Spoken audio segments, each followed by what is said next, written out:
Thank you, Subhash, for that amazing introduction. I think the most important part of your introduction was the fact that you called me a doctor, which was my father, who was in the audience, who was a retired physician, was his lifelong dream that I became a doctor. So I think it finally happened tonight. So I will say, I was talking to Senator Adcock, this doesn't feel like a fundraiser, it feels like a wedding. And for those of us as elected officials, we generally try to keep the food quota low, but you've gone all out here.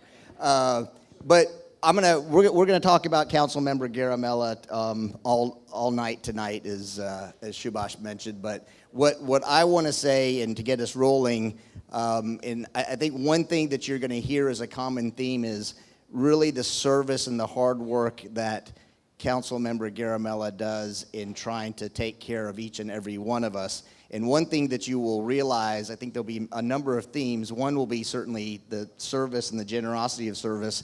But the other thing that you're going to come to realize is how Councilmember Garimella serves as a hub to connect with so many other different elected officials, whether it's at the federal level, the county level, the state level, because when you all are making those phone calls at midnight, 2 a.m. to seek his help, sometimes he can make it happen, sometimes he can't, and it activates this network that's a real credit to his ability to leverage his relationship. And so there is probably no one more important in leveraging influence and trying to get things done for our community than Congresswoman Deborah Ross, who represents Morrisville and Cary and a large number of Indian Americans.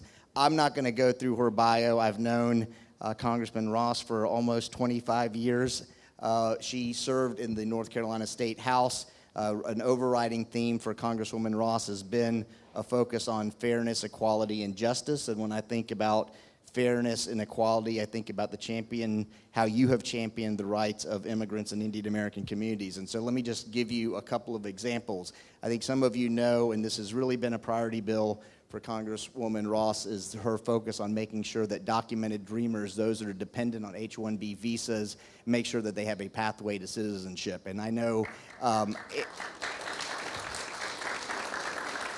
and I know that we have stories in our own community which are incredibly, incredibly heartbreaking. The idea that someone who came to this country at a young age would have to now leave the United States, which is really the only country they've ever known, to go back. And so thank you for being a champion of that.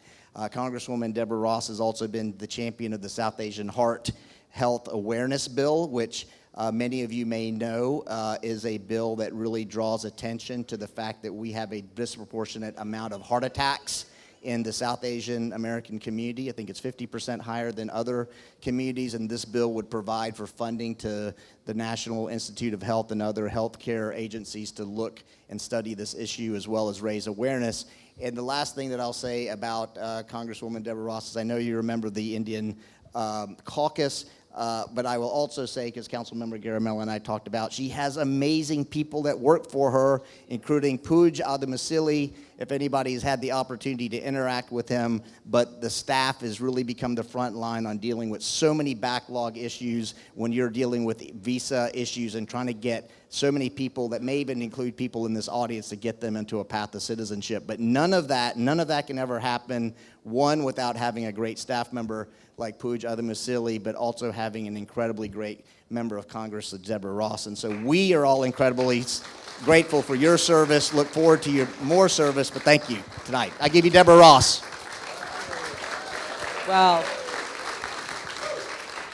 Well, thank you, Jay, and this really is Satish's night. So I want you to know that he is your direct pipeline to me. For everybody who doesn't have my cell phone number, but almost everybody does have my cell phone. But Satish just has been such a wonderful champion for the Indian community, but also for every single resident of Morrisville. And he knows this town inside and out. He takes care of people's problems, as we've heard, all day and all night. He also knows all about cricket, and make sure that everybody else knows all about cricket. He's a wonderful father, and he's just exactly what we want in a public servant. And my staff loves to hear from him. We always know that there's going to be more work to do, but we love to hear from him because in the same way that he cares about you, he makes his connections with our staff. He makes his connections with people in the embassy. He makes his connections with Jay at the state level. He understands that building bridges is the best way to help people. And so it's that spirit that has attracted me to be not just somebody who serves you and him, but to be a real friend. And I just adore you. I just adore you. And I know you're going to hear from a lot of other people, but I also consider it my responsibility because I have access to high-level officials and to making recommendations to make more and more opportunities for Satish. Because I promise you, this will not be his last position in public service. Who's next? So I'll hand it off to the next person to say wonderful things about this wonderful man.